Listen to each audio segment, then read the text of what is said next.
I'm Ryan, this is my brother Daniel, and this is Rolls in the Family, and we are back for our monthly roundup. We don't call it that, but it's essentially a roundup of games that we have played in the past month that were the best plays of the month. If you're interested in maybe some other things, even beyond this video, that have been hitting the table for us, we actually have a monthly newsletter that we go into a little bit more depth. What do you think I was going to say? I thought you were going to plug just the platform YouTube. If you're interested in things outside of this video. There's a lot of other videos this video you could sponsored watch on by YouTube. Yes. You can find it all. We have the newsletter, though, and you can subscribe to that. It's just a once a month and has some little extras in there, as well as if you missed any videos or everything, we tag those all in there. So you can check that out if you're interested. Yeah. We will also have links to all the games we talk about today in the description below if you want to check them out for yourself. Yeah. But Daniel, let's jump into this. July. What started off here? Gosh. Yeah. Plays of July. A little peek behind the curtain here for people. So we were going to record this video a little earlier. Sometimes we don't wait quite till the end of the month, depending on timing. That would have been a bad decision. We would have had to sneak in some kids games for the top plays. Daniel was a little short on plays. I was a little short on plays, but got some game nights in on this last weekend. So some fresh plays, Ryan. And they didn't just. You'll probably be able to actually remember your plays. Yeah, well, I will say the ones on my list were like a month ago, and I'm like, man, I don't even remember. That is a benefit, but I tell you what, Ryan, fantastic plays. So I'm excited to talk about them. But we're going to start off with a game that was not played right at the end of this month. It was actually played a couple times this month, and you're probably just going to hear me talk about it all year because I'm tired of playing it, a lot right now. This goes to my number 3, Arkham Horror, the card game, once again in it. You know about it at this point, so I'm not even going to describe it. It could be a new viewer here. Sorry, someone who's never watched this before. You know what? Everyone else, stop watching. New viewer, this one's for you. This game, collectible card game. I have been having so much fun. It's not really a collectible card game. It's a living card game, in fact. It's completely new different. Viewer. You'll learn very quickly. I don't know what I'm talking about. Listen to Ryan. And quality control here on Daniel's monologues. But this game, we have just started the Dunwich Legacy expansion campaign. So, this is really. I feel like this is really where you start to kind of experience maybe a little more of the fullness of what this game has. And got a couple scenarios. The first one, you're in like this casino, so really just fun kind of a theme. You're looking for this, I want to say like Professor Rice, you're searching for him. And the game, it's amazing how in just a card game, it can really create such an immersive theme of feeling like you're going around and interrogating and things happening. And it was a really, really fun scenario. We really enjoyed the 2 characters we have. I think Jim Culver, he's the guy with like the trumpet. And you know these characters from other, our other, we've got some Lovecraft games. I forget the name of the one that the guy I'm playing with has, but she's a wicked fighter, man. She's a beast. So, she's got like a knife and goes crazy. But, so it was just a really, really exciting scenario. Got to the end where this, don't spoil it too much. I might play this actually, someday. That's a good point, Ryan. I forgot you haven't played this one. So, honestly, I'm just gonna, wrap this up here. I'm gonna stop talking. I'm just gonna stop talking because I've said all there needs to be said about Arkham Horror, the card game. I've been so pleased, Ryan, because I have a ton of content of it now, and it's such a great feeling to have a lot of content and actually have the opportunity to play it and be enjoying it so much. Because you find someone else who loves it, and it's great that we've just landed on like it being a 2-player because it makes it a lot easier to organize nights to play it. And so we've had just a lot of different opportunities And man, the way that your deck gets played, it's, you don't know the order your cards are going to come. And so even just, that obviously that affects the deck construction, trying to figure out like how to balance everything, because you don't know, what hand you're going to get at the beginning. Is just, it's a great system. And so it's a really flexible system too. Yeah. Like, I haven't played much of the game, but like right. because of like card games, it's probably the most that feels like a card game that's kind of a board game, because it's got like locations and you're moving around. And so there's kind of this board state. But I know they do lots of very creative things, like as the, campaigns go on and stuff, that like that core system is able to support a lot of flexible, new creative ideas. Yeah, totally. So this is the card game for me. I played some Lord of the Rings, the card game, with you. Doesn't really count. On like one hand back in the day. You love that one. And yeah, I really I agree. I that think one. I like that this one has, I mean, I'm not a big Lord of the Rings fan anyway, but I do like the actual just like locate, you very much get that like I'm moving between rooms and location feel, which is super cool. So there you go, coming in at but only number 3. I feel like that one's usually been higher. But slipping. I'm expecting it out of the collection here pretty soon. I just better watch out, man. Trends suggest. Just watch out. Cool. My number 3, there's some times where we like regularly will praise a game that's been a long time staple for us, but it isn't like necessarily getting to the table a lot, recently, but we know how good it is and how many good experiences we've had with it. But it is really nice to get one of those games back to the table and have a session that just so solidifies everything you've been praising about it. Sound like you're describing my number 1 here. Well, no, it's just this is one that I think had been slipping, maybe not really slipping, but settling a little bit just because it wasn't getting played a whole lot. But had the opportunity to have a very, very fun game of it. This is Dungeon Fighter. And we are big Dungeon Fighter fans, maybe the biggest, I don't know. By raw number of plays, actually. I mean, between first edition and this, I'm probably in a small group that has played this game nearly 100 times. But had the chance to play it with a 6-player group, it's kind of what we've talked about that this game is good at, is almost like a party game setting, but with people that maybe are okay there being a little bit more going on. And it works so well in that setting, because the all having different characters and going through the dungeon and having different rooms come up and different things that you're fighting that have different abilities and all that is all very like engaging from like the game side of it. But then the driving mechanism of bouncing these dice onto the target is just kind of a pure fun, simple thing. And we enjoy lots of cooperative games, right? And there's a lot of cooperative games that like the tension comes often from random elements of like what's the opposition gonna do to us, or like we have to roll and like see what the result is, and that's suspenseful because we put ourselves in this situation. Dungeon Fighter, because it has this dexterity element, it has these moments of suspense that aren't dictated by luck, because it's skill. Like, I mean, there's I mean, it depends how you are. How much you consider the physics of throwing a die luck versus skill. I can perfectly. But, in that moment, there's all the pressure on this person to perform. And there's not very many games that do that. Like, there's sometimes the pressure of I need to figure out the right thing, but it's like a mental challenge. This like brings that, what you might get in sports of like you're at the free throw line and like this is an important free throw, and like that nervousness you feel as you're trying to throw it. And it's very fun when you have the whole table invested, because we're all on the same team and like we need to get this to get through.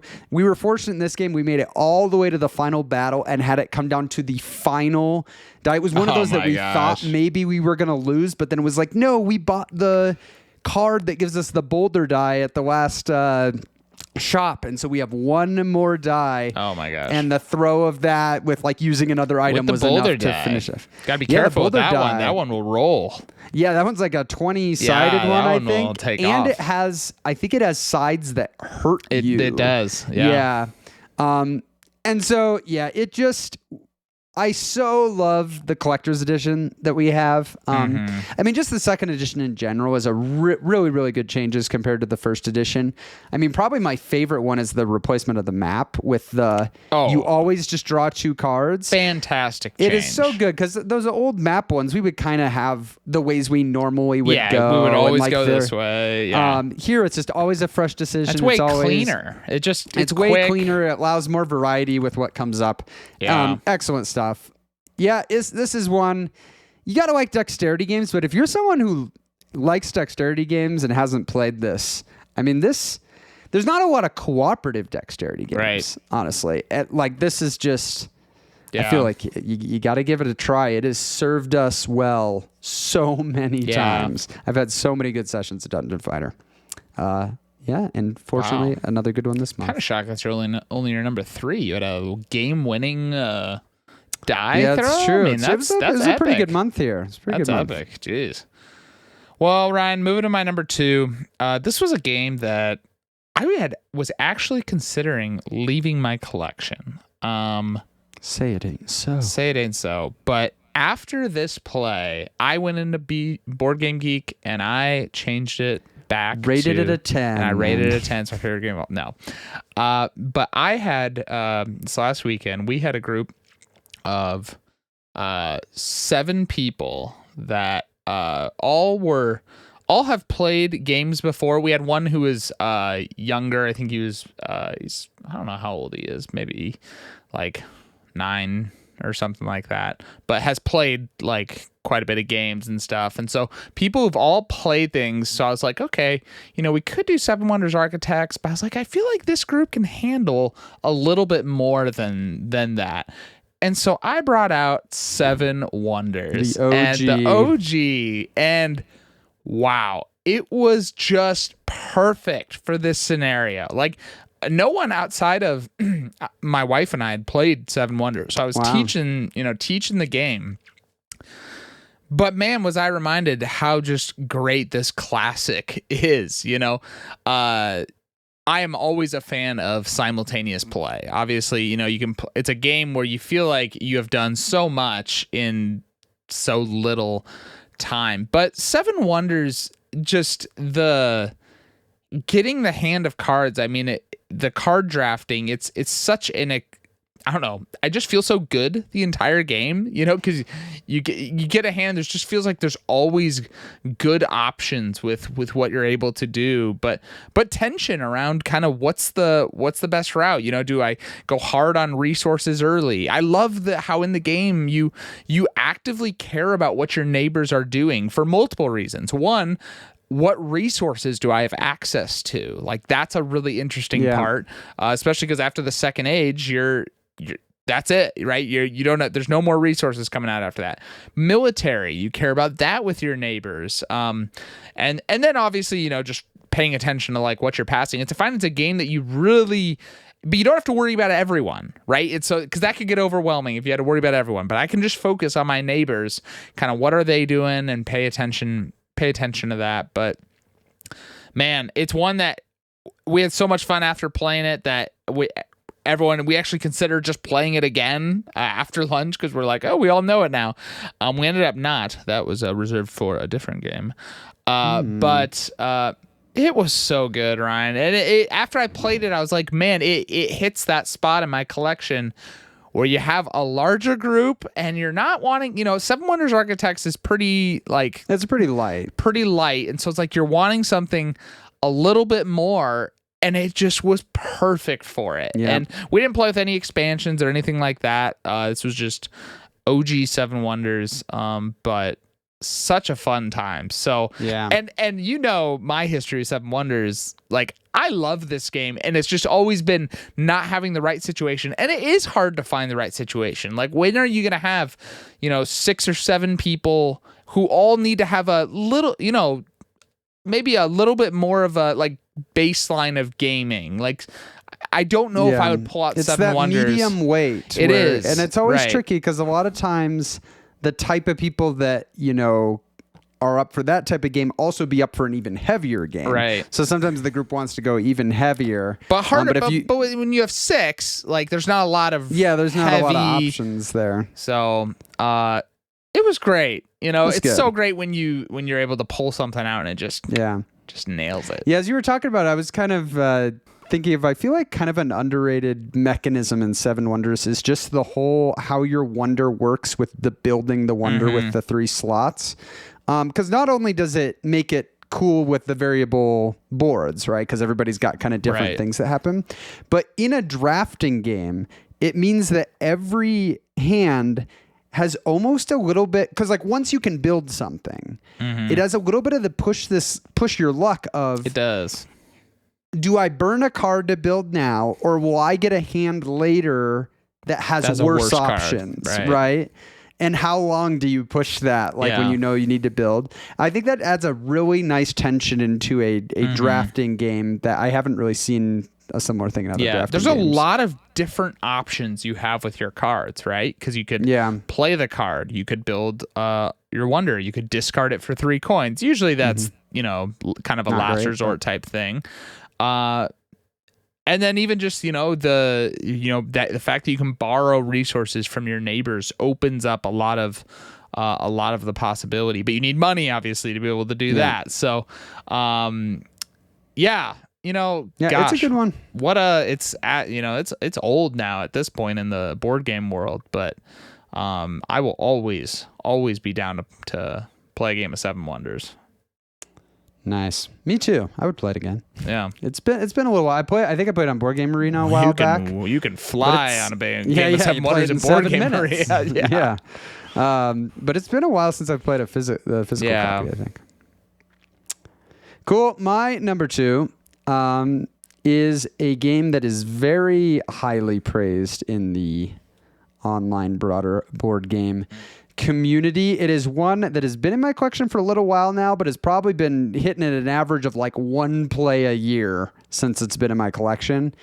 And when you play a game less frequently like that, it sometimes is you forget how much you like it. I mean, it's just a natural thing. Right. And this was definitely a play of it that I was like, this is like up there in my tiers of favorite games, and just really is a different feel than a lot of other games I have in my collection.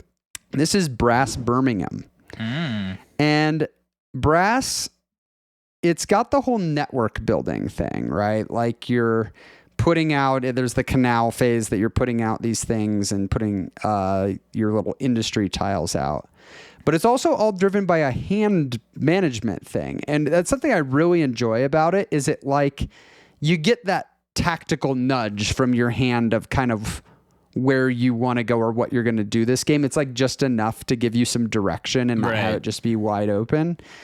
But talk about a game that has interesting interactions between players, because you kind of can be in a mode of just working on your own thing of like, I'm going to try to build these out at this thing, and I'm going to put out my own iron or coal, and then I'll use it to do this other thing. But you have to play well in this game, you have to have really good awareness of what opportunities have opened because of what other players have done. Right. And when somebody else brings coal or iron into the equation, or there was an instance where in this particular game, we kind of were the 3 players in the game. We're kind of building our own networks. Like we weren't really in the same areas. But as we were going, the one player got it kind of close to me, and suddenly it was like, well, wait a second. If I connect to his network, I can shoot over all the way to this other city and use the beer at that city to deliver. Right. Much to his chagrin, because he was thinking he was going to do that. But there's so many moments like that in this game, and it's a very strategically satisfying thing. Like it is just satisfying in a strategy game to suddenly see some new path that could work really well because something changed in the ecosystem, and like, oh, I could actually do this, and that'll actually do this really good thing. Yeah. And so, this game just really reminded me of that, I don't think there was anything particularly about this session that was like really memorable or noteworthy other than it's just like, man, this game is really good. Just the process this game is just really good with playing it. I will say it's probably the best I've ever done in this game. Well, that's true by itself. It's probably the best I've ever done in this game. You had to include that part. Jeez. But it's also probably the best I've done. No one asked for that. These two things are very correlated. The best I've done at developing. We always talk about how we undervalue the develop action in that game, which is how I don't do that. How you get rid of tiles so that you can get to higher level tiles without having to build them. Yeah.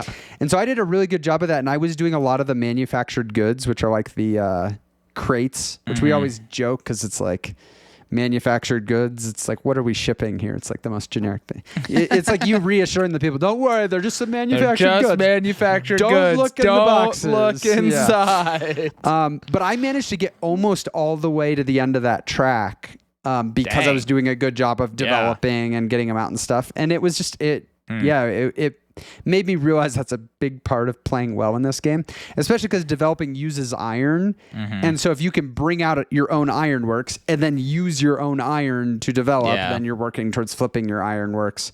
So yeah, I love the market dynamics in this game and how you use other people's resources and the public markets. I still am surprised that this is the game that's like ranked number 1 on Board Game Geek. It blows my mind. I don't understand. It just doesn't seem like the type of game that in the broad, among all games would, even though it's so good, I'm just surprised it gets like that broad popularity enough. But I definitely enjoy it a lot. I always have to give a shout out to the box dimensions because gotta appreciate a shout out those box dimensions, heavy man. Strategy game that comes in a nice slim I feel box. like that'd be a good video. You got Brass. I think Andromeda's Edge. Best like box size to complexity ratios. Definitely Andromeda's Sorry, Edge. Foundations of Rome, you might not make this video. Yeah, no, you wouldn't. Base Andromeda's Edge is quality contender there. Yeah. Ryan, a little spoiler. So we've got our top board games of all time videos on the horizon, but this one did not. I don't even think I included it in my rankings. Yeah, it's been a long time since it's been so long since I played it that I'm like I know I liked it when I played it. But I would definitely need to play it more to really land. You probably have the same experience I just had of remembering that it's quite good. Probably. Speaking of quite good, we're moving to my number 1. Ryan, you could argue that everything that you said about your number 3 could have been used to describe everything. Wow. And I mean everything, because my number 1 goes to Dungeon Fighter Collector's Edition.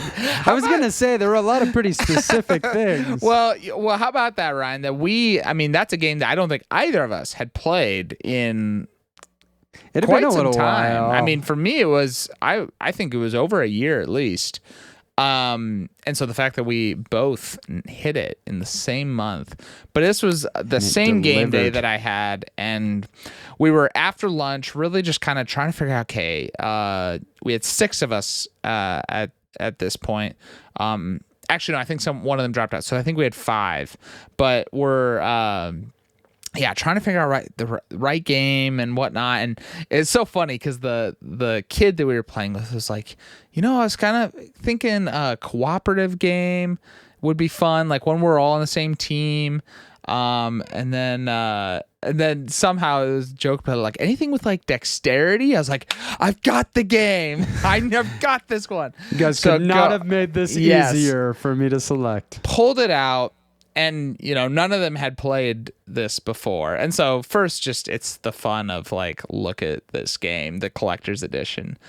It went over so well, Ryan. It was a slam dunk for the moment. We had an absolute blast, and it truly, like, if, it's a shame that I've done my, board game rankings for already. Cause locked in, because it was just phenomenal. And it reminded me this game is so good. It is so good at what that party experience.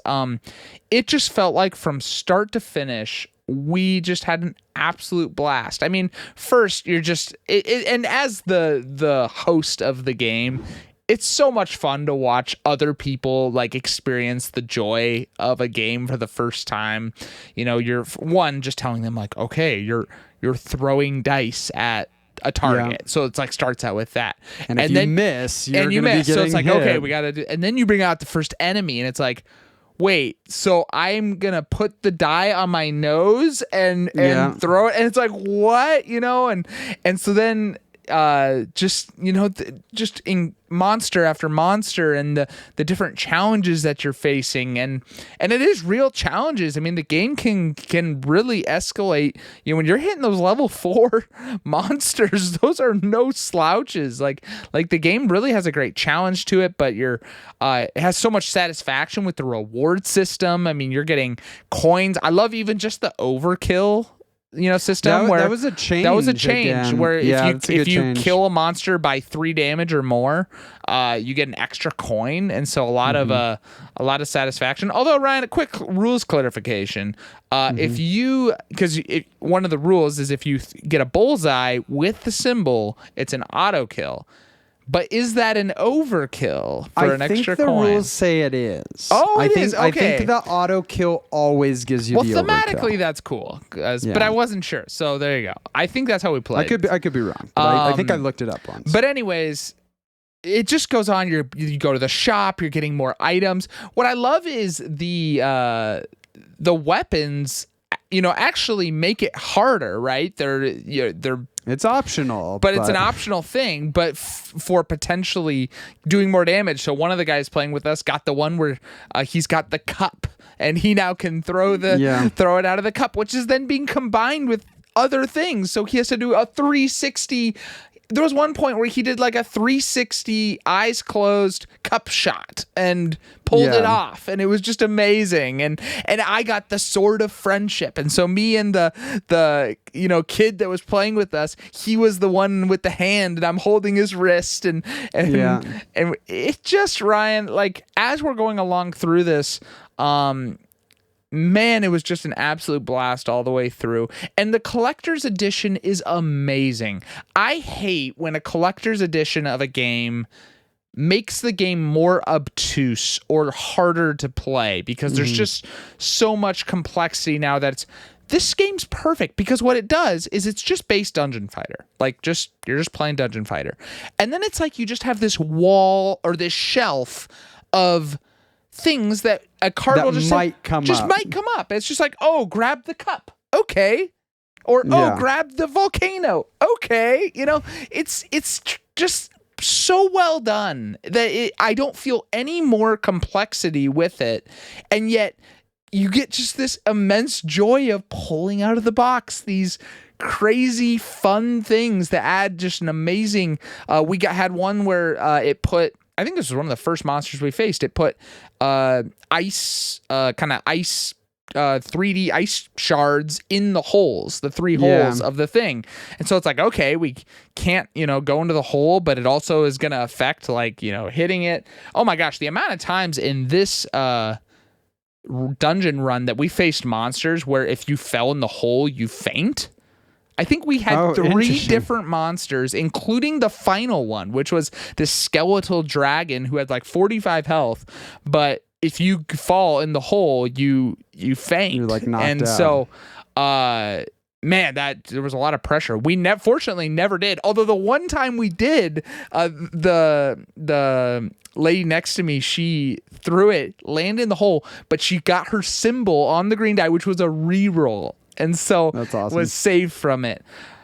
Man, it came all the way down. We actually did really well. I was shocked for 4, when you introduce new people to Dungeon Fighter, sometimes they can be pretty rough and you can lose. I was amazed at how our group performed. I was so proud, Ryan. So proud. And it just walked away. Everyone had so much fun and really just nailed the moment, nailed my top play of the month, and got me feeling like Dungeon Fighter is one of my favorite. Just honestly, if you can't call it a party game, but man, does it feel like a party game? Yeah, it really does, and was just an absolute blast. So look at that, Ryan. We both a crossover. Yeah, in look the at most that. unlikely Both got ways. Big group. Awesome I know. Dungeon How Fighter about that? experiences. That's crazy. That's good. That is. Yeah, you know, I think somebody listening to this hasn't played it. You might be hearing a lot of that and go like, okay, this game's a little too silly for me. And it is a game that you need to be okay with a certain level of silliness. But there's like meat to this game. Yeah. And like you are trying to win and it's a real challenge that you feel like you have control over. And so like I think that's what's kept us coming back to it. Is it isn't like there's games that are just silly and that's like the only real appeal. It feels and a lot of times those don't land for me very well. Right. It feels more like a Mechs versus Minions almost in the sense of how it's a strategic game. They're trying to win, but the game just produces these just funny moments. I mean, Dungeon Fighter, certainly what it's asking you to do as the player is a little bit more goofy with these throws. You're reaching and under your legs. And, But it is very funny to see these very goofy things, but have somebody that is so concentrating because it's like, this is important. When and like, someone has their head to the side and the die is on their nose and they are locked in to drop it off and get the final kill. You just can't make that stuff up, Brian. Yeah. Well, hopefully we convince many of you out there to go get Dungeon Fighter 2nd Edition. And hopefully you won't be disappointed. It's we haven't been, man. Yeah, I mean we were thrilled when the 2nd edition came out, and I saw like some of the changes because for context, had played the 1st edition. I played it, I think, like 70 plus times. So. Cool. Let's go onward to my number 1. This is a game that I've been pretty high on, newer game to my collection, and it's almost felt like, am I too high on it? Like, do I need to kind of tame it back a little bit? But then I keep getting it played, and it just makes me want to play it more. Like, every time I play this game, I'm left with a feeling of, like, if I had the opportunity to play it again or, like, another game, like, I would just want to play it again. Like, for some reason, it just is giving me that feeling. And I'm cheating a little bit here in that I kind of have 2 back-to-back plays of it in my top spot here. One session. It was one session with the same players. This is Innovation Ultimate Edition. Wow. Fascinating card game. I've really never played anything like it. It's got this engine building feel, but it's very kind of chaotic, or I don't know so much chaotic as like volatile. Like the board state is just very that's things very true. Can swing and suddenly it's all completely different. And so you got to kind of have your tactical. You got to be very tactical in this game. But in the moments of a turn, it is very strategic in terms of what are the best options for me to use my actions on here. What's the places to take risks or whatnot. But I had 2 examples here, which this was the one that was way at the beginning of the month. So I'm like trying to remember details here. So I might be reading from my notes a little bit. But I think these 2 examples just are great examples of what this game can do. So in Innovation, you're racing to either get 6 achievements, or if we get all the way to the end of the game, like somebody would draw from the highest pile and that isn't there, then it's whoever has the most points at the end of the game. And the way you claim these achievements is by the first achievement, you need like 5 points, and then you can take an action to claim. And the next one, you'll need 10 points, and then 15 points. You have to have the point totals. Mm-hmm. And so in this first game, I was getting achievements, and then I had the currency card, which basically lets you return cards of different values, and then you get to like score based on how many you returned.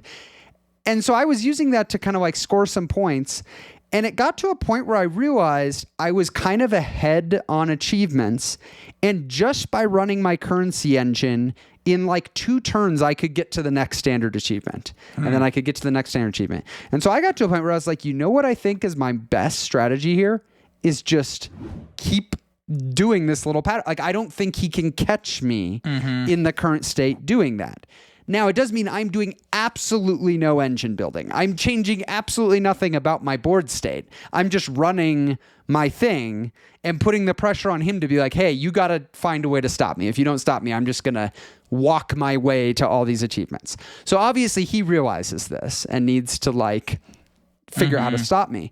So he starts really building up his engine because he needs to shoot to try to cut me off like before I get to 6. And when I say building his engine to optimize for points, because he was doing a lot of things with his engine, but not necessarily things that were going to have point cards immediately.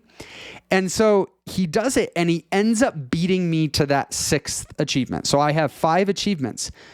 Well, here's the problem now, is I haven't been building my engine at all. And now he's beaten me to the 6th achievement. His engine is stronger at getting points now than mine. So now it's kind of flipped to where like he's going to be faster to the next achievement and the next achievement. So now it's like, well, how am I going to get my 6th achievement at this point? Well, I decide to lean into a dogma that completely like blows up my tableau, but I'm like, I think this is a play that makes sense. It was an ability that trashed it took my entire score pile out of my score. So I'm going back to 0 and like basically putting myself out of contention for any more achievements.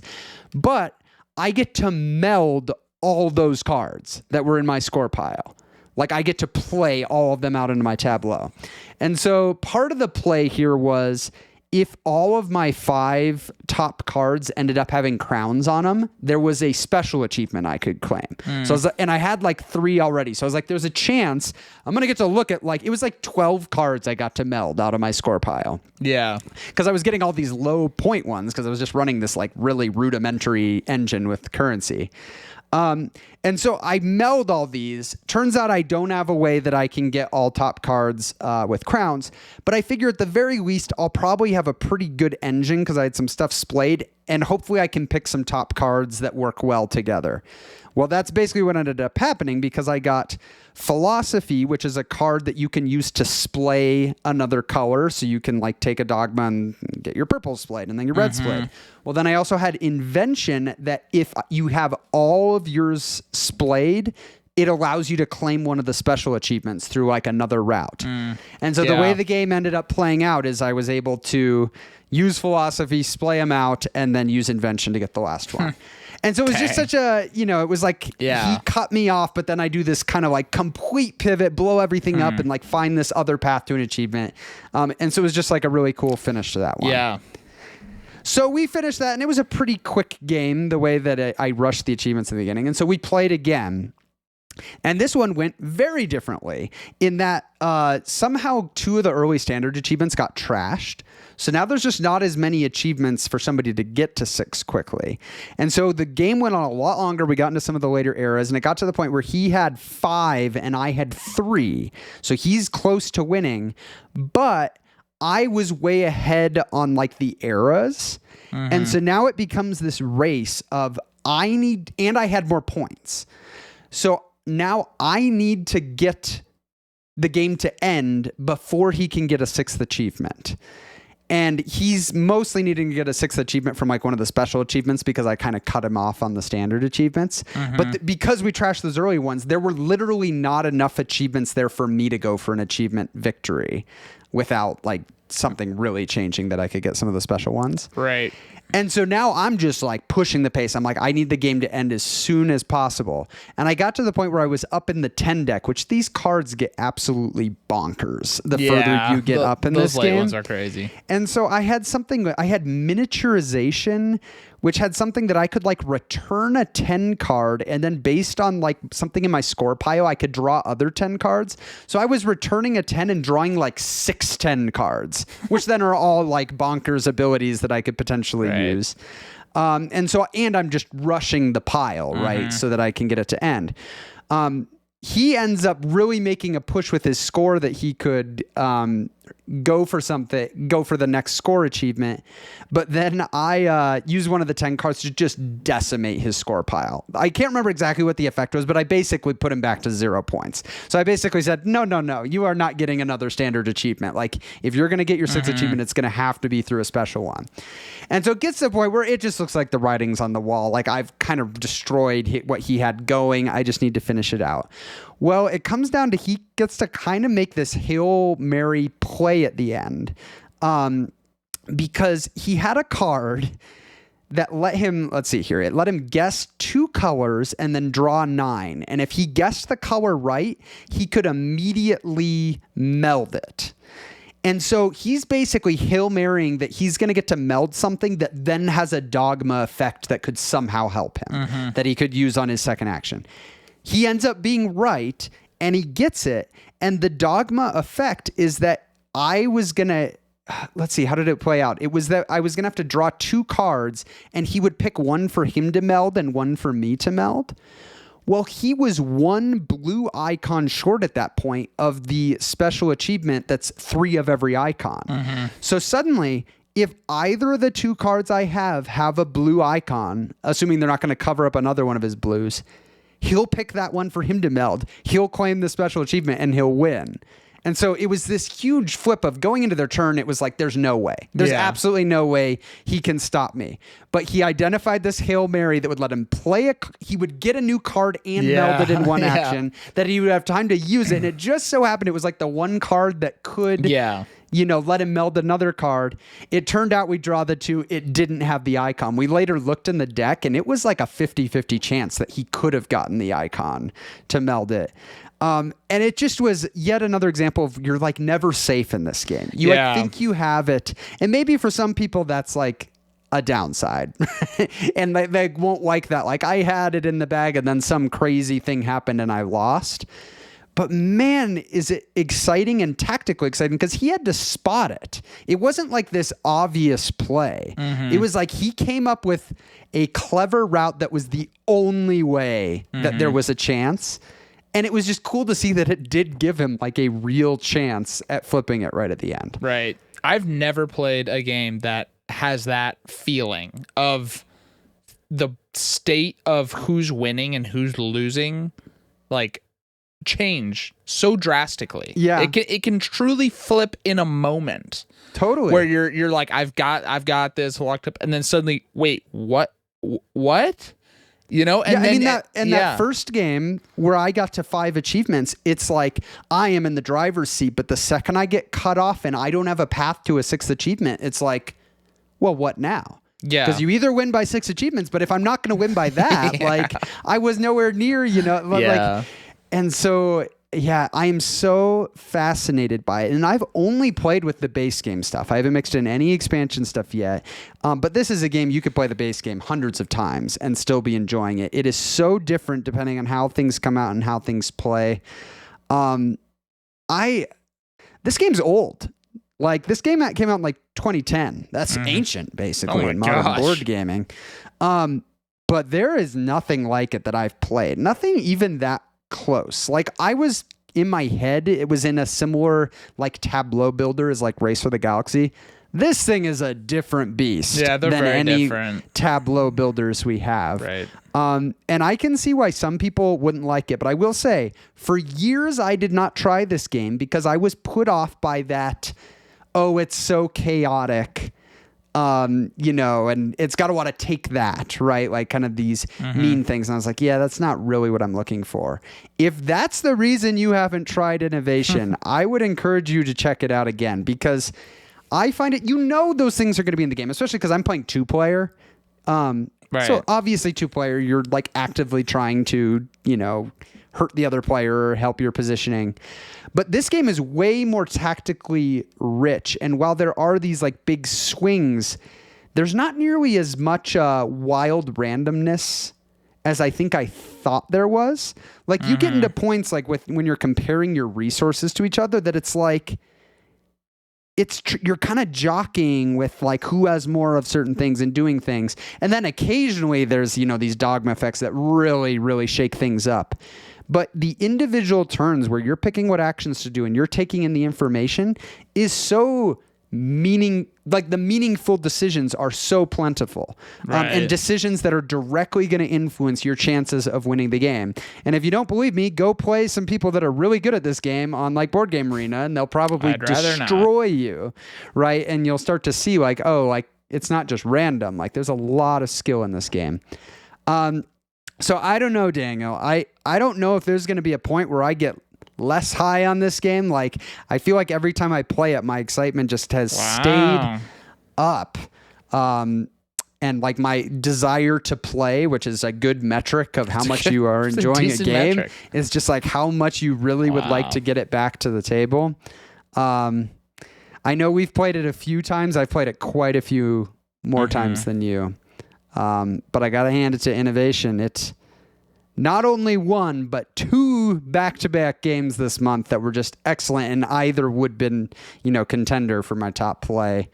Wow, there's nothing like it, Daniel. Wow, indeed. If you were wowed by these games that we mentioned, we've got links to every single one of them down below. Gosh, if we didn't sell you on Dungeon Fighter, I don't know what will. Lots of good games down there, and lots of more videos, whatever I just said right here. You can click on one of those videos if you're interested. We will see you in the next one.